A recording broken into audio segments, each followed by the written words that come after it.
രേണു സുധിക്കൊപ്പം സീമാജി നായർ ICUവിൽ എന്ന വാദത്തോടെ കഴിഞ്ഞ ദിവസം ഇരുവരുടെയും ഫോട്ടോ സോഷ്യൽ മീഡിയയിൽ വ്യാപകമായി പ്രചരിച്ചിരുന്നു.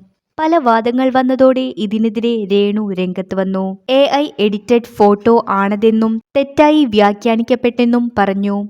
ഇപ്പോഴിതാ ഇതേക്കുറിച്ച് സീമാജി നായർ നടത്തിയ പ്രതികരണമാണ് ശ്രദ്ധ നേടുന്നത്. നല്ലത് എന്ന് വിചാരിച്ച് ചെയ്യുന്നത് തെറ്റായി മാറുന്നു. എന്റെ മുന്നിൽ എന്ത് ചെയ്ത് കൊടുക്കുമ്പോഴും നല്ലതാകണമെന്ന് കരുതി ചെയ്യുന്നു. അത് പബ്ലിസിറ്റിക്ക് വേണ്ടിയോ പ്രശസ്തിക്ക് വേണ്ടിയോ അല്ല. അങ്ങനെയെങ്കിൽ ഒരാൾക്ക് എന്തേലും ചെയ്യുന്നതിനു മുന്നേ PR വർക്ക് തുടങ്ങണം. നമ്മൾ ഒന്ന് വിചാരിക്കുന്നു, നടക്കുന്നത് മറ്റൊന്നും. എനിക്ക് പ്രശ്നങ്ങൾ ഇല്ലാഞ്ഞിട്ടല്ല ഞാൻ സോഷ്യൽ വർക്കിന് ഇറങ്ങി പുറപ്പെടുന്നത്.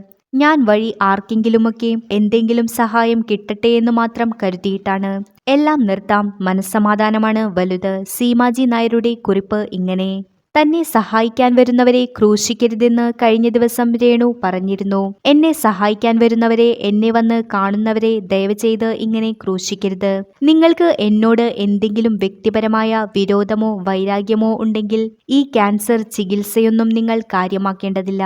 എന്നെ വന്ന് വിഷം തന്നോ കുത്തിയോ കൊന്നേക്കൂ. ക്യാൻസർ വന്ന് വേദന തിന്നു മരിക്കാൻ എനിക്ക് വയ്യ. പക്ഷേ അതിന്റെ പേരിൽ മറ്റുള്ളവരെ ഇതിലേക്ക് വലിച്ചിഴക്കരുതെന്നും രേണു സുധി പറയുന്നു.